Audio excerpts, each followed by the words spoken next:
Welcome to Your Thoughts, Your Reality with Michael Cole, the podcast that shines a compassionate light on the journey of veterans battling through life's challenges.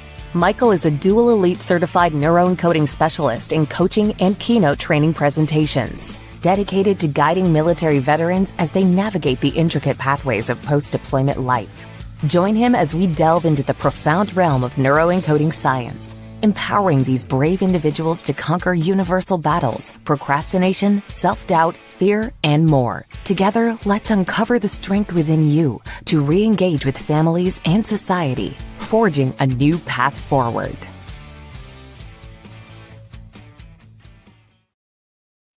Hello, everybody. We have our fan favorite, my friend Danny O'Neill, is on today.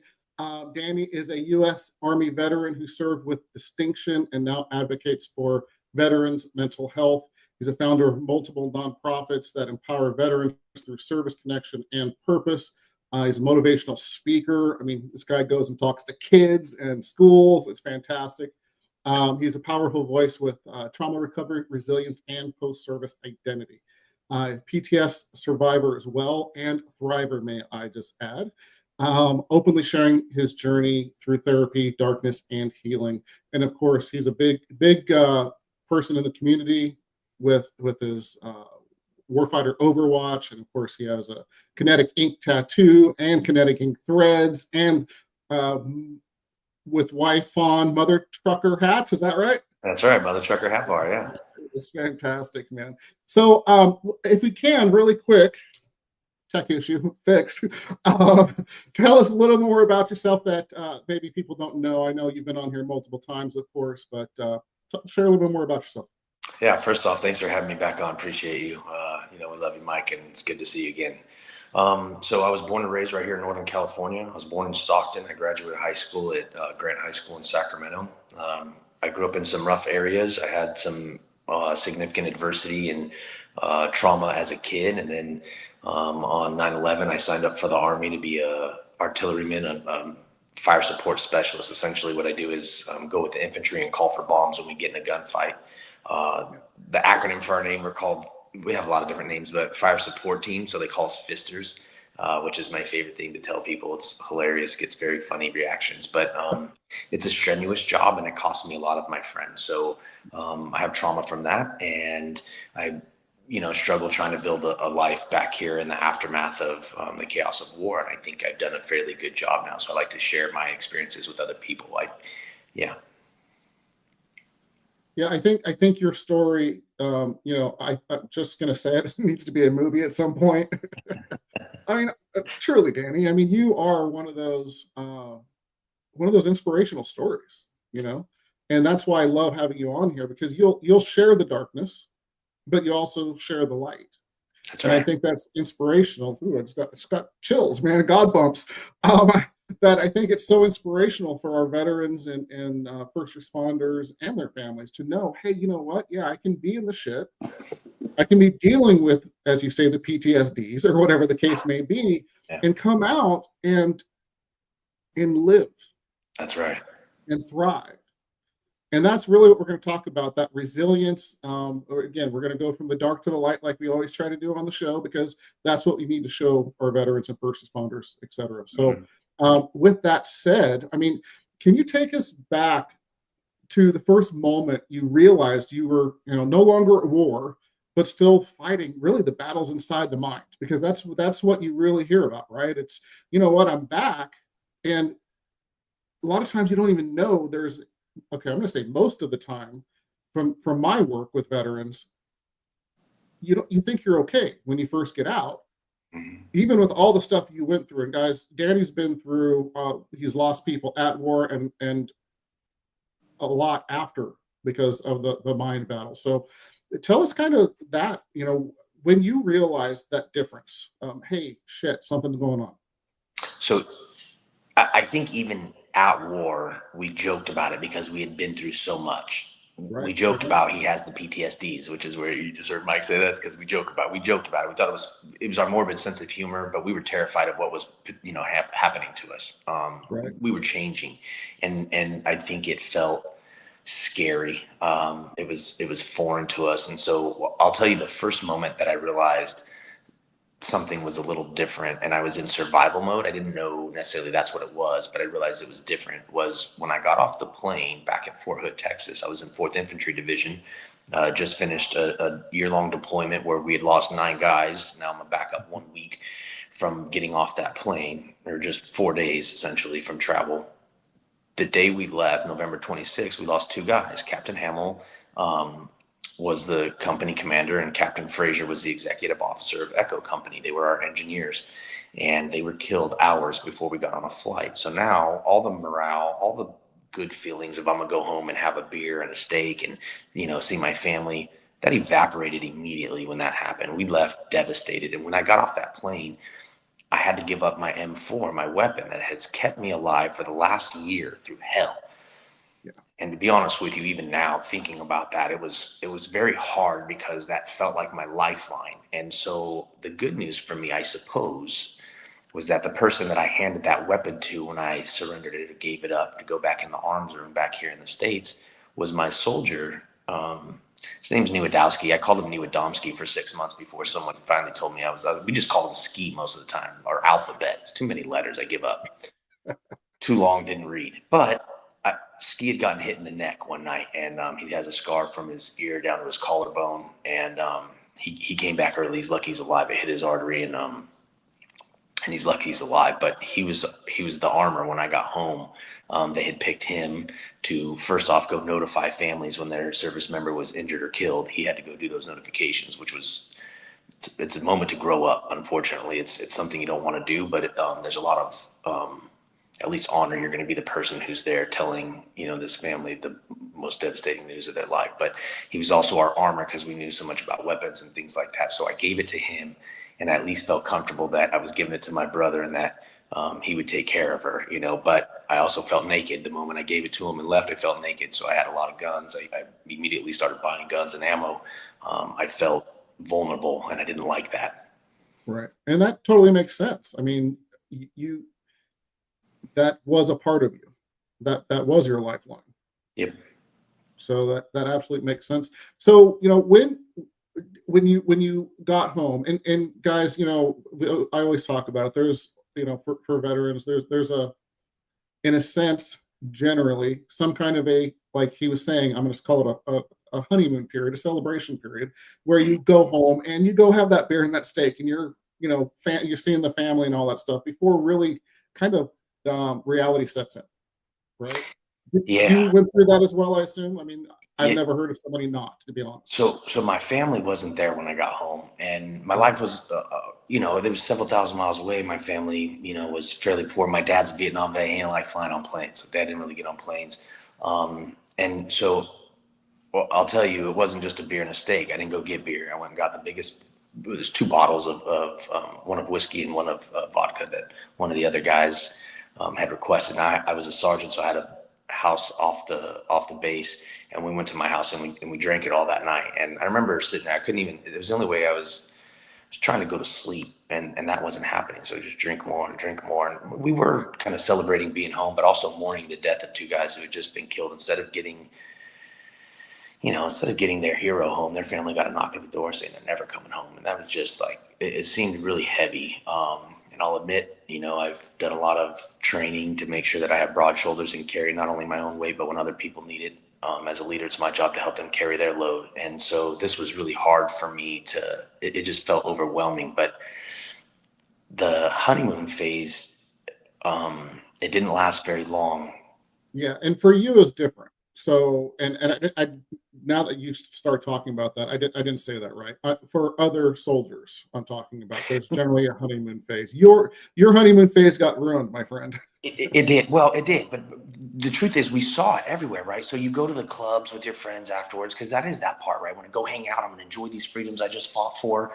You know, the only part, the attachment for us was, and my friends died for. It wasn't just the freedoms that I fought for. My brothers died for this. And so I wanted to enjoy that stuff, but I wasn't doing a very good job of it, right? I was Right. drinking to cope, and that was much different. I was self-medicating, and it was affecting my life in various ways. Right. And I had anger seeping out, all the time. And it was the only emotion I felt comfortable sharing because, what I really wanted to do was break down and cry because I had all this grief, and we didn't grieve and mourn over there. When I remember, Sergeant Pugh's KIA day is in 2 days, right? It's always some Memorial Day. Today is the day that Russo died back here, right? And Of course. he ran over the IED that was supposed to kill him. The trigger man was hitting the button and it started sparking because they just ran it over and broke it. It was the craziest thing ever. They got very lucky. Right. And he came home and he was on pain medications. And then the VA told me he was a drug addict. So he went to the streets to get him and he ended up dying of an overdose. And it's just like, what, it was unnecessary to me. He survived hell.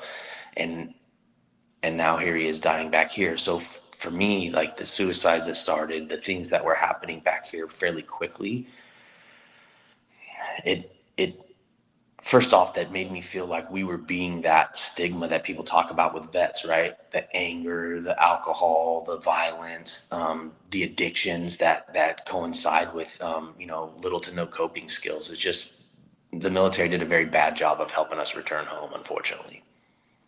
Yeah, and that's why I do what I do, right? For my dad, Yep. because my dad, same exact thing till about a year Yeah. before he died. The VA, and I'm not going to get on this for a long time, but the VA does, I think, what they can do. They do, and the military does a very good job conditioning people to go do what they need to go do Yep. and stay in the fight That's right. because you have to, or the person next to you, your brother dies or Yep. or sister dies or hurt, whatever the case may be. But they don't do a great job conditioning on the way out. And that's why suicide rates, you see them with the first 10 years, highest rates, followed by what? The second 10 years, followed by the third 10 years, if they make it that far. Yep. So that's why I think your story is so important.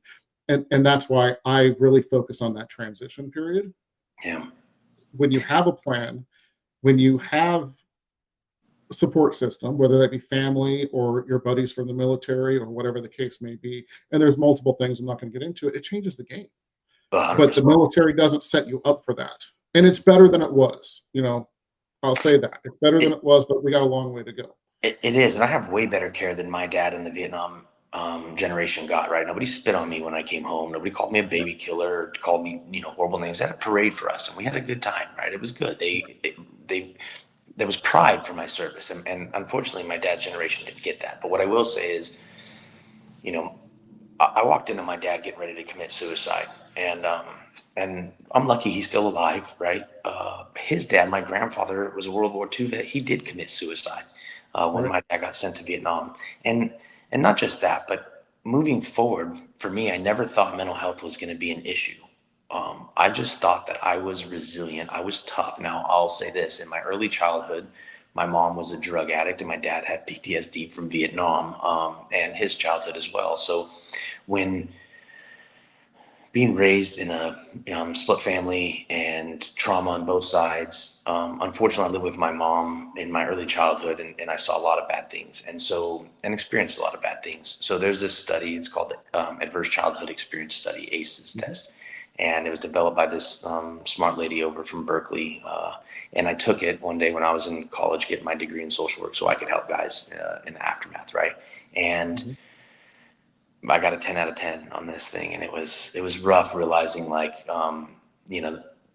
think at like 3 of these, you're potentially going to die early because you're going to have chronic disease, heart, all kinds of issues. But not that I don't buy into that, but I feel like that's where I do have a little bit of control. I can make myself healthier. I can process some of my trauma, right? And going through these things, what I've realized is I'm the one who's in control of my life and the direction that it goes, right? And it doesn't mean I'm in control of everything that happens in my life, but I'm in control of how I respond to it, how I let it affect me and my family, because in the beginning, I was a terror to deal with. I could only imagine, before all the tattoos and all that stuff, I had them, but I was very professional. They were hidden by my shirts, and I didn't probably look as crazy as I do now. But what I will say is I acted crazy, right? I looked like a nice person. And I because I didn't want people to get close to me, because people get close to me, they die or they hurt me or things like that. So I didn't want any of that. And so I did things to what I thought was protecting myself, and I was just pushing people away, people who loved me and cared about me. And to be honest, I was an asshole. So I didn't want to be that way anymore. And when I tried to take my own life and I woke up, it's just like waking up on the battlefield. When you're not dead, you better get up and fight, because someone's going to try to kill you again. It just might be yourself. So for me, it was a hard reality that I was going to have to go through this shit and really unpack Pandora's box of trauma. And that meant, unfortunately, even going through my childhood stuff that I didn't ever talk about. And so it's easy to understand how someone comes home from war different, right? But talk about that childhood stuff, man. That was hard for me. Being a warrior was okay for me. Being a little kid and vulnerable was not. I didn't know how to express or articulate that stuff. And I'm grateful, because now, not only have I learned so much from that, but it made me a better parent, made me more engaged with them, to make sure that I know, because I can't protect them from everything, but my job is to try to prepare them from as much of life as possible.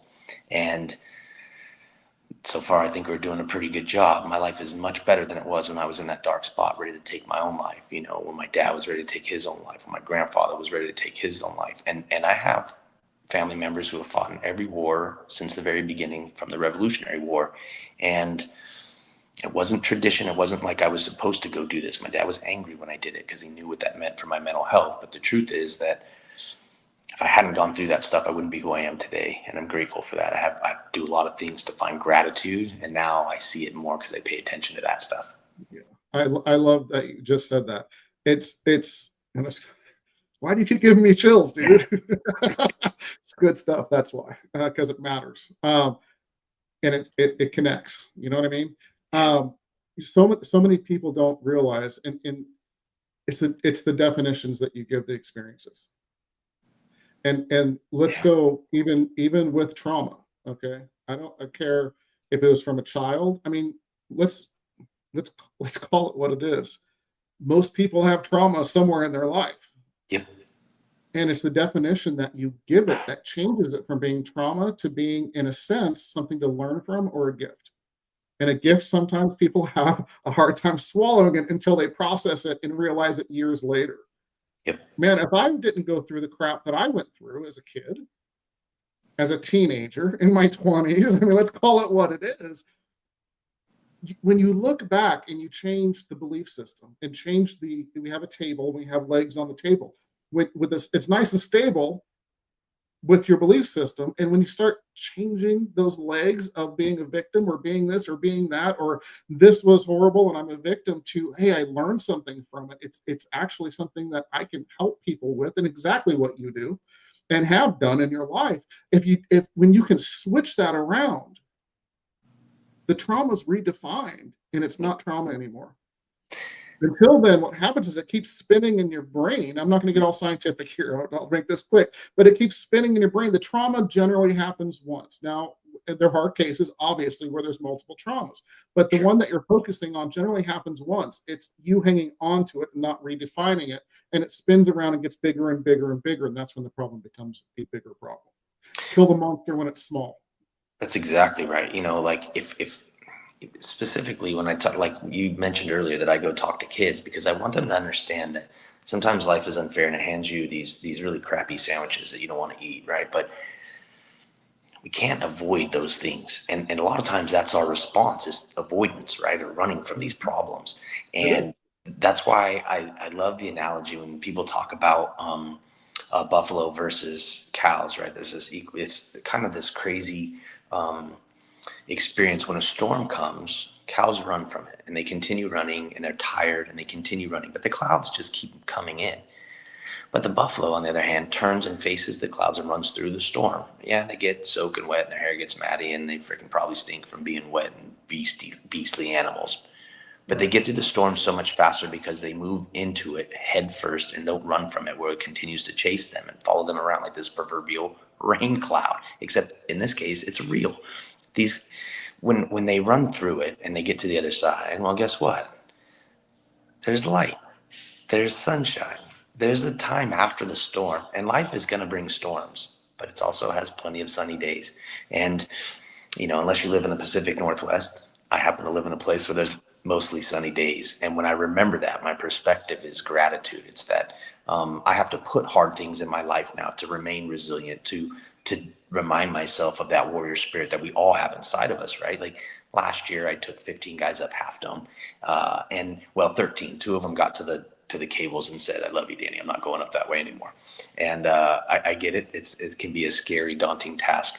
But putting those things in my life continues to remind me that I am capable of doing hard things. And while my life is much easier than it used to be, right, than it was at war or even as a child, I still have to continue to do things to keep that resilience and remind myself, so I can share that with other people, that, you know, the hard things that we do in life form our character and our resilience and our ability to deal with adversity, because there's always going to be some sort of obstacle or crap in front of us, but how we respond to that really reveals who we are. Yeah.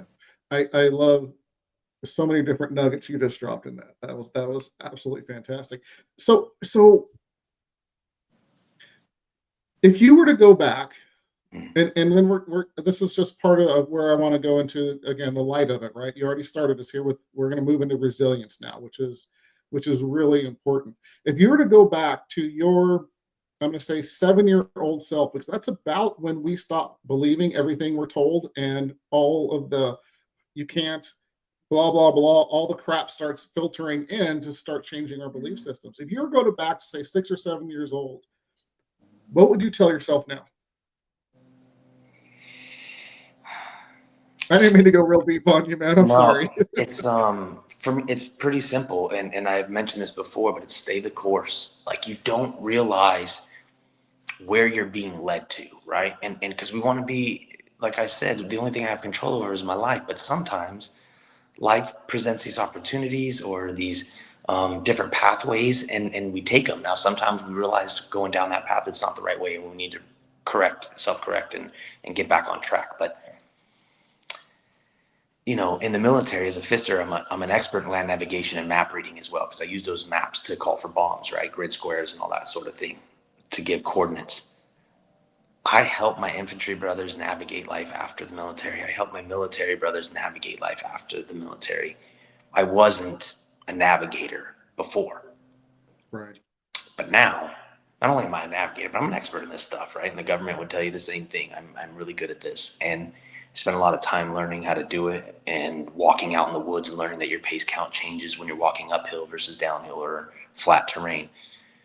I know how to get around obstacles now. I know how to figure out my path, and I know how to do these things that can be, if you don't know, it can seem hard, right? But so does so many obstacles in our life. They seem hard until you start chipping away at it, until you start getting good at the things that scared you or made you vulnerable, or that you weren't good at, that you had never tried before. And the only way to get better at those things is practice. Practice doesn't make perfect, it makes better.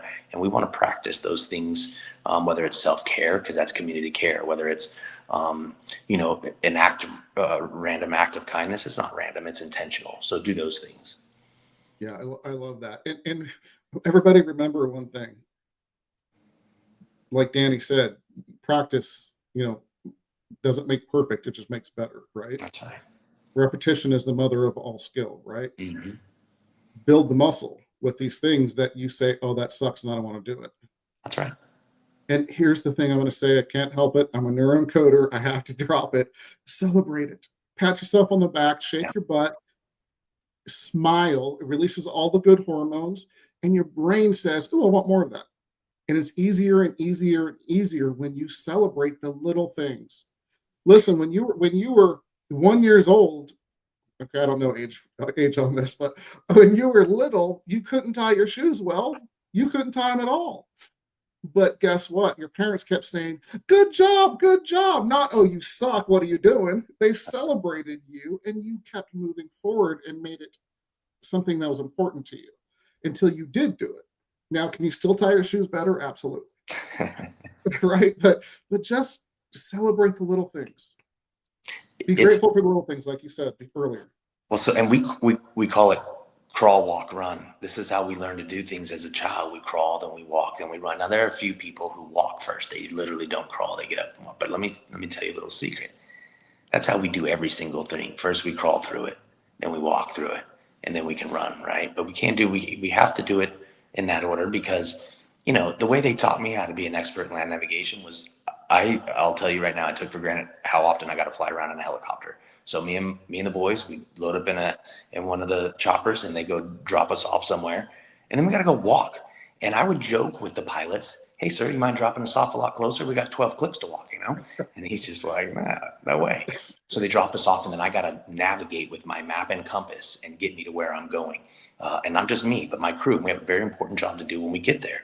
So I took that stuff serious. Take your life serious. Be intentional about what you're doing because life was intentional about trying to kill you. Life was intentional about giving you bad coping skills and trauma and all this crap, right? It was serious about that stuff. Those are things that stay with you. And they gave me, survival issues at times. And I still go to therapy every single week, right? Because this is the best gift I could ever give my family and my community is to be a better version of myself. Each and every day, try to improve a little bit, right? The building blocks of life aren't these great far apart rungs. They're closer together. The steps are closer together. You do those small things and it leads to big things. And when I realized like trying to overcome PTSD overnight wasn't going to happen, that it was going to be a slow grind. I've watched my dad do this for 50 years, right? Like, excuse me, fuck that. I can do better. I can do better than that. And so I'm going to. That means that I'm going to do whatever it takes to win this war. And just because I'm not walking through, kicking down doors and doing raids and stuff like that anymore doesn't mean my fights, and it's just different, but it still requires the same vigor, the same intentionality and the same warrior spirit. Amen. You just got me kicked off Facebook. I'm joking. No, well, it is All what right, it is. No, but seriously, what you just said is so important. It is just keep moving, one step, one step, one step. It's when you stop, it's a problem. Yep.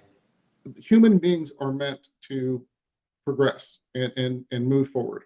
They are not meant to stay, and because how many people do you see that are just sitting stuck and happy? So there's this, and I've learned this, unfortunately, I've learned that sometimes people aren't ready for the healing, the process, right? They're not. They want to be, but they're not. And so, there's this, I'm going to screw this up, but there's this quote by Hippocrates, and it says, before you heal someone else, ask that person if they're willing to give up the things that make them sick. And so sometimes we seek those toxic behaviors, relationships, things like that, because that's what we know. Like you said, with that table, that's where we're comfortable. That's where we feel stable, even if it's chaotic.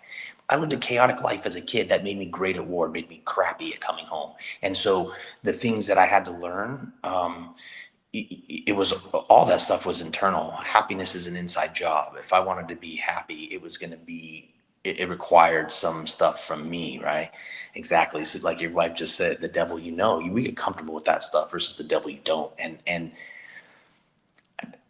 if you're a person out there who's struggling with this stuff and you don't like who you are, maybe you're short-tempered, maybe you're erratic sometimes, maybe you're shut off or closed and avoid things, and maybe who knows how you're dealing with things. But if you don't like that, if you realize that potentially this stems from trauma, I just want you to know that you can overcome this stuff. You can live a great life that isn't doesn't have boundaries by trauma, right? That doesn't control my life or my behavior. And at one point it did. So I just want you guys to know that, if I can do this, you can do this. I love that. And so we're getting low on time. And I love that you said that because it takes us right into resilience. If you have time, I'd like to go over just a couple of minutes, if that's okay with you. Yeah, let's do it. Yeah, because I think the value is huge. You talked about the stigma earlier about, veterans and drinking and the drugs and, all those things, right? Let me share something, everybody that's listening right now and in the future on the podcast forums. It's not veterans. Get rid of the stigma. It's the human condition. That's right. We all stuff too much food in our face when we're trying to mask something. We all drink too much alcohol when we're trying to mask something. Drugs, I mean, you can go down the road with social media and technology and all the different stuff, right? That we get ourselves sidetracked from reality, if you will. So the stigma, it shouldn't be a military thing, guys. It's a human condition. It really is. Yep. Yeah. So with that said, let's move into resilience, right? So what are some of the key things that you do or people you know, whatever the case may be? You know what? Not today. I'm getting out of bed. I'm going to go accomplish this. And I know you've touched base on some of it, but I'd like to know some of the little trick secrets, some of the other things that Danny O'Neill does. Number one, exercise, exercise, exercise. If you exercise, and I'm talking walking for 30 minutes, go outside and walk, you will feel better about yourself. You'll feel like you did something. The commercials back in the 90s or whatever for the Army used to say, we do more by 7 o'clock, 6 o'clock than most people do all day. And what they're talking about is they would make us go run and sing in the morning, which I wanted to move to a later time. I wanted to sleep until 8. They had other ideas. I wasn't in charge. So doing those things, right? I have a home gym in my garage. I built it during COVID. I go down there and I go kick the crap out of myself, and I put adversity in front of me. There's heavy weights. I need to move them. Now I'm getting old. I'm getting beat up. I don't lift as heavy as I used to. I still do plenty of things to make sure that I'm feeling physically fit, that I'm feeling, I just think it's so important, right? That it reduces our stress levels. It boosts our mental health. And so exercise is top of that list. It does. And let me just say this, because again, brain science, can't help myself. Exactly what you said, because you're releasing the hormones, you're releasing and having less of the bad hormones, the cortisol and all those things, instead of sitting in bed going, oh my God, I can't deal with today. Oh, I hate my boss. I hate this. All those things. Get up and move.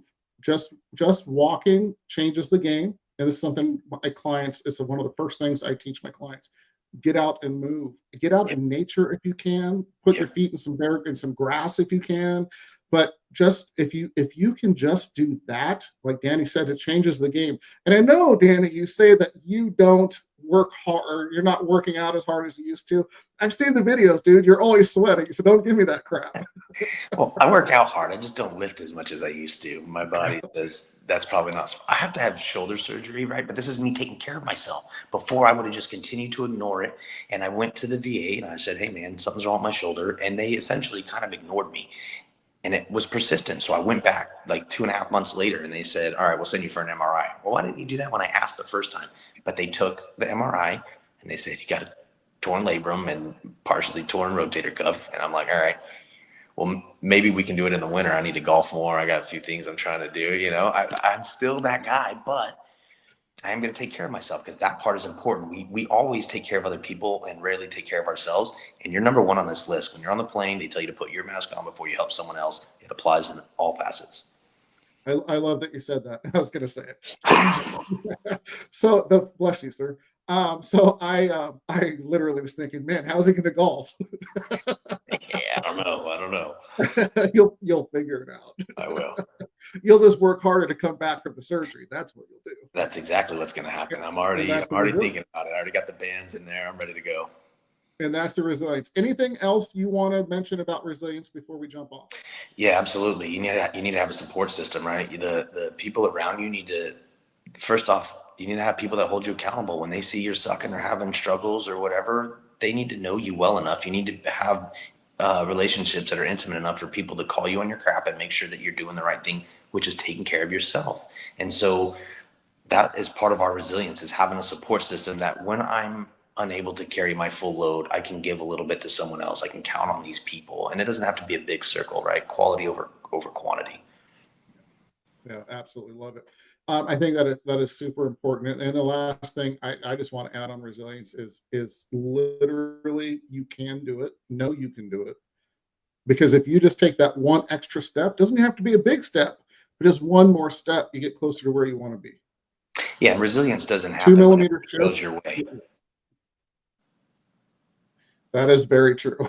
That is the ultimate statement right there, my friend. That should be a bumper sticker. I like that. All right. With that said, Danny, how do people reach out to you if they want to reach you for public speaking or any of that fun stuff, or just reach out Yeah. for Warfighter Overwatch, of course? So our website for Warfighter Overwatch is warfighteroverwatch.org. My email is danny@warfighteroverwatch.org. You can find us on social media. Kinetic Ink Tattoos on Instagram, Facebook. Same thing with Kinetic Threads, our custom apparel shop. Now we have Mother Trucker Hat Bar and Boutique. Do custom stuff with that. There's all kinds of. I'm literally easy to find. If you spell my last name right, it's O''Neel. You're gonna find me real quick. First name really is Danny. That's my legal name. Easy to find. There you go. There you go. Can you give us 3 tips, and it can be something you already said, to get veterans and their families further faster, please, sir? Yeah, absolutely. So first off, stay the course, right? You don't know where you're going to end up, but if you keep putting one foot in front of the other, you're going to be somewhere different than where you are now. So stay the course. The self-care is so important that, I neglected myself, right? I put my team before myself over and over. In fact, I put myself last. I had this thing that said, if I asked you to comprise a list of all the things you love, how long would it take you to get to yourself? And at one point, the answer was never. I never would have put myself on that list, right? But the truth is, I've learned to love myself and care about myself, and that was so vital for me, being a good parent, a good spouse, a good neighbor, friend, brother, you name it. It makes us better. So you're the average of the people you surround yourself with, so choose wisely. You have to have these people in your life who are good for you, not just yes men or women who always agree with you and it's just an echo chamber. Now you need to have diverse ideas and experiences. Even when talking about this stuff, these are my experiences, but they're America's stories. And so if I don't tell them, nobody will know what happened in Slaughter City or with the Hounds of Hell. And that's true, but for me, it's even more important talking about my struggles and victories in the aftermath, right? And so I have these people in my life who are saying, Danny, you're doing God's work, keep doing it. And it may look different in a year or two, and I'm okay with that. I want to be focused on my family more. There's things that I need to do, but the biggest part of that is surrounding myself, with the right people. Amen, man. I'm glad to be one of those people, my friend. I truly am. You are one of the precious people in my life, I got to tell you. And Likewise. Yeah, it is so true, everything you just said. And we could have a whole nother show discussing all of that. Yeah. You don't want to be the smartest man in the room. No. You want to be around those people that bring you up, that make you want to be better and learn from, because otherwise you're the smartest one. You never rise. Being a business owner, like multiple businesses, a nonprofit that helps people, I couldn't imagine 10 years ago my life being here, because I didn't even want to live, right? 10, 12 years ago. And so that's why I just want people to stay the course. Like, listen, it can get better. I promise it can.